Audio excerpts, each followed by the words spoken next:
Hello everyone, welcome to the student. Railway की तरफ से दो नोटिफिकेशन आया हुआ है क्योंकि प्रोटेस्ट बहुत हैवी चल रहा था। तो इसमें एक जो नोटिफिकेशन है बहुत इंपॉर्टेंट है एज रिलैक्सेशन को लेकर के, और वो सभी लोगों का यही मांग भी था कि एज रिलैक्सेशन तो मिलना ही चाहिए क्योंकि बीच में कोरोना का टाइम था और सभी जो एग्ज़ाम है, गवर्नमेंट एग्ज़ाम है, एसएससी हो गया या फिर स्टेट गवर्नमेंट के जो एग्ज़ाम हो गए, उसमें एज रिलैक्सेशन मिल रहा था बढ़ा करके। तो यहाँ पे भी उसके रिगार्डिंग एक नोटिफिकेशन आया है और एक नोटिफिकेशन आया है एग्ज़ाम डेट को लेकर के। एक है recruitment of ALP tentative timelines. अब इसमें देखिए क्या बातें लिखी हुई हैं, और पिछली बार जो 2018 का पेपर हुआ था उसका भी मैं बता दूंगा कि किस तरह से उस समय पेपर हुए थे और क्या सिनेरियो उस समय रहा था। तो सबसे पहले देखिए, इस बार जो एग्ज़ाम का प्रोसेस है वो CBT 1 का जो प्रोसेस है वो जून से लेकर के अगस्त 2024 में होने को है।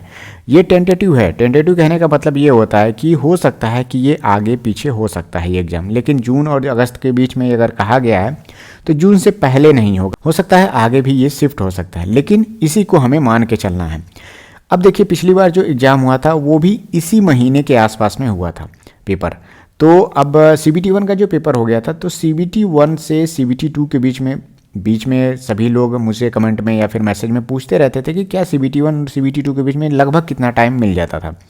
तो पिछली बार तो टाइम ज़्यादा मिला था, उसके कई कारण थे, अभी मैं उसको बता देता हूँ।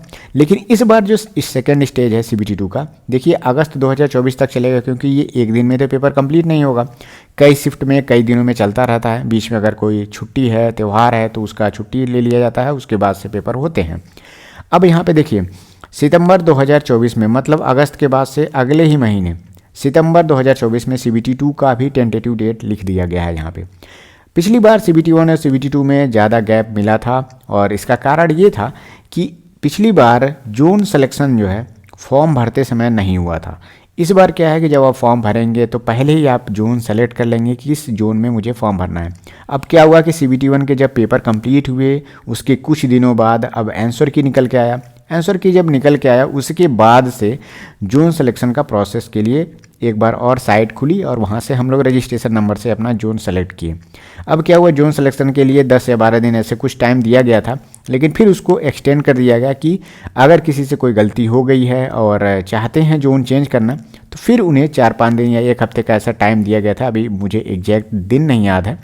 तो लोगों ने उस बढ़े हुए दिन में भी कुछ लोगों ने जोन अपना चेंज किया, लेकिन मैंने अपना जोन चेंज नहीं किया और कई लोगों ने अपना जोन चेंज भी नहीं किया। लेकिन बहुत सारे लोगों ने यूट्यूब पे इस तरह के अलग अलग वीडियोस देख करके कि जैसे पोल्स क्रिएट होते हैं कि भाई कितने लोगों ने इस जोन में भरा, तो लोग हो जाता है कि वैकेंसी और पोल्स के आधार पे थोड़ा सा डाइवर्टेड हो जाते हैं और बहुत ज़्यादा चैनल्स जो लोग देखते हैं और ज़्यादा जिनके सब्सक्राइबर रहते हैं वो बहुत ही मतलब मेजॉरिटी स्टूडेंट को ये लोग शिफ्ट करा देते हैं। मैनिपुलेट एक तरह से समझ जाइए कि वो अगर कह देते हैं इस जोन में इतने ज़्यादा लड़के हो गए हैं, सीट इतनी कम है, तो पर सीट पे वो लोग कंपटीशन भी दिखा देते थे कि इतना ज़्यादा लड़के इस जोन में चले गए हैं और सीट है 2000 या 4000, तो पर सीट पे इतना कंपटीशन हो गया है। तो लड़के जैसे ही जब पहले जोन के बाद जोन भरने के बाद थोड़ा सा डेट मतलब बढ़ा, इंक्रीज हुआ, चेंज करने का ऑप्शन हुआ, तो लोगों ने बहुत बड़े मेजॉरिटी में लोगों ने अपना जोन चेंज किया। तो इस तरह का इन्फ्लुएंस लोगों का रहता है। तो इस बार ये प्रोसेस पहले ही हो जा रहा है तो जोन का कोई टेंशन ही नहीं है। तो इसीलिए CBT 1 के बाद हो सकता है जैसे ही तुरंत आंसर की आए और आंसर की के बाद तुरंत कट ऑफ भी आ जाए। तो कट ऑफ में आपको पता ही है कि CBT 2 के लिए आपको 15 गुना लड़के बुलाए गए हैं।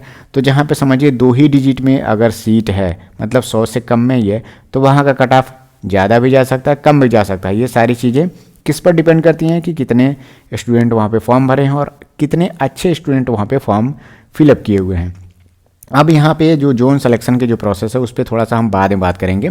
तो इस तरह से पिछली बार जो पेपर हुआ था उसमें CBT 1 और CBT 2 में ज़्यादा टाइम मिलने का ये सब कारण थे। और कई बार क्या होता है CBT 2 के बाद रिजल्ट भी 2 बार इस तरह से निकले। कई बार क्या होता था कि कुछ क्वेश्चन का उसमें करेक्ट नहीं हो पाया तो उसको करेक्ट करके फिर से रिजल्ट निकाला गया था। तो मैंने अपना जो मेरा जो मार्क्स है उसका अलग से मैंने वीडियो बनाया है, तो वो आप लोग जा करके देख सकते हैं, मैं लिंक नीचे दे दूँगा। उसके बाद से जो एप्टीट्यूड का टेस्ट है वो 2 महीने मतलब 1 महीने गैप करने के बाद नवंबर 2024 में ये पेपर कराया जा रहा है। अब यहाँ पे आपको टाइम मिल रहा है साइको के पेपर के लिए। आप समझ जाइए कि आपको सफिशिएंट टाइम है। 1 महीने का अगर टाइम मिलता है तो आप बिल्कुल आराम से प्रिपरेशन कर सकते हैं, प्रैक्टिस भी कर सकते हैं और आप अच्छे से कमांड बना लेंगे। आपको पता ही है कि 70% CBT 2 के और 30% आपके नंबर साइको के जुड़ करके ही आपका मेरिट बनता है। अब कई लोग कट ऑफ को लेकर के पूछ रहे हैं कि कितने नंबर पे हो जाएगा, तो ये तो इस बार प्रेडिक्ट करना बहुत ही मुश्किल है, तो उस पर मैं बिल्कुल भी नहीं बात करूँगा।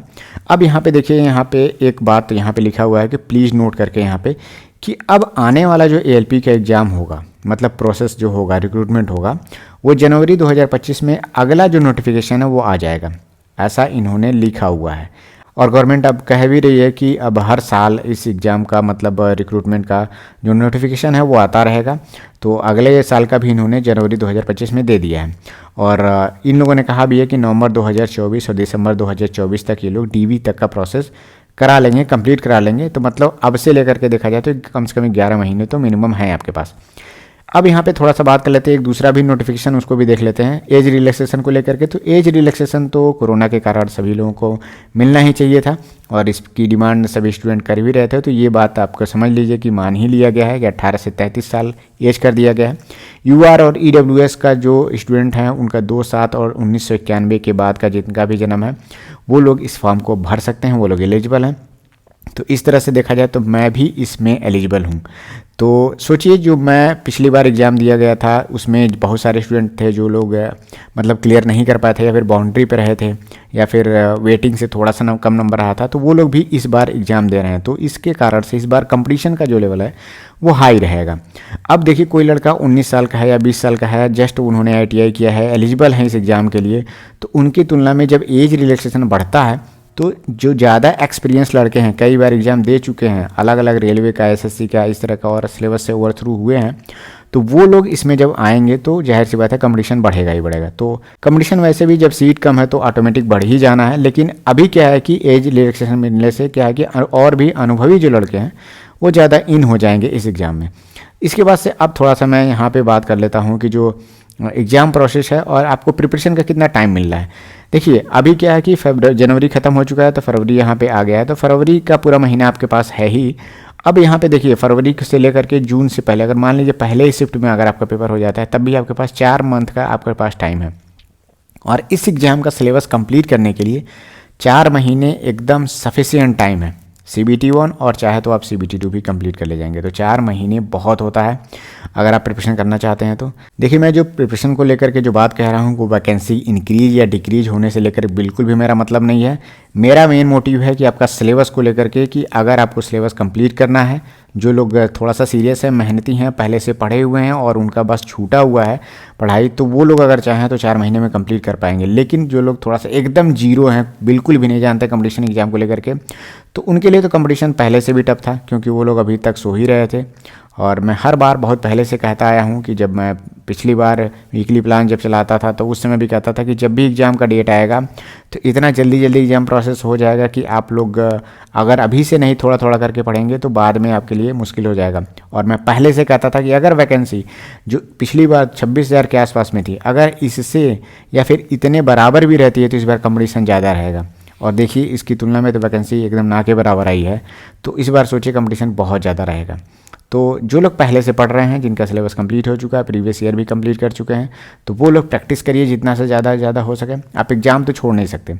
और जो जोन सिलेक्शन की जो बात है वो मैं अगले वीडियो में बताऊंगा कि कैसे क्या बातों को आपको ध्यान रख के जोन का सिलेक्शन करना है। और मुझे लगता है कि अब धीरे धीरे लड़के फॉर्म भरना भी शुरू कर दिए हैं। तो अभी जिनके पास जो डॉक्यूमेंट्स है, डॉक्यूमेंट्स पर थोड़ा सा इस बार ध्यान दीजिएगा। मैं बार बार फिर से कह रहा हूँ कि डॉक्यूमेंट्स जो लोग अभी नहीं बनवा पाएंगे और सोच रहे हैं बाद में हम बनवा लेंगे, और रेलवे ने कह दिया कि नोटिफिकेशन इन डेट से पहले का, नोटिफिकेशन में मेंशन किया गया था कि इन डेट से पहले का डॉक्यूमेंट आपके पास होना चाहिए सेंटर लेवल का, और आपके पास नहीं हुआ तो बिल्कुल उसके पास अधिकार है कि वो आपको DV से बाहर कर दे। तो अभी आपके पास टाइम था और 10 दिन तो वह पहले ही बीत चुका है। तो अभी अगर आप नहीं बनवा रहे हैं 1 हफ्ते के अंदर, तो फॉर्म भरेंगे तो कोई स्टेट लेवल का डाल देगा, कोई उल्टा सीधा इधर का डाल देगा। 4-4, 5-5, 10-10 साल पुराने अगर डॉक्यूमेंट्स अगर आप डालेंगे और रेलवे मना कर दे तो आप इसके लिए उस पर क्लेम नहीं कर सकते। तो इसका आप ध्यान दीजिएगा कि डॉक्यूमेंट जिनके पास नहीं है वो जल्दी से बनवा लीजिए। नेक्स्ट वीडियो में मैं बात करूंगा कि जोन सिलेक्शन में क्या क्या चीज़ें ध्यान रखनी है, और अब मैं जो गाइडेंस है वो मैं कंटिन्यू करूंगा। और मुझे लगता है कि वैकेंसी अगर बीच में इंक्रीज होती है बहुत अच्छी बात है, लोग अपनी तरफ से प्रयास कर रहे हैं और इंक्रीज हो जाता है तो लोगों के लिए अच्छा ही होगा, और कट ऑफ थोड़ा बहुत कम जाएगा तो अच्छे स्टूडेंट इसमें सेलेक्ट हो पाएंगे। तो अब मैं जो एग्ज़ाम का प्रिपरेशन है उसको मैं कंटिन्यू करूंगा। तो जो लोग अभी चैनल पे नए हैं, चैनल से जुड़े रहिए, बने रहिए, और सब्सक्राइब करने पे कोई भी चार्जेस नहीं लगते हैं। अगर आपने किसी का बैच लिया है तो आप वहाँ से भी गाइडेंस ले सकते हैं। और जो लोग नए हैं प्लीज़ चैनल को सब्सक्राइब करिए और मिलते हैं नेक्स्ट वीडियो में। Thank you, all the best.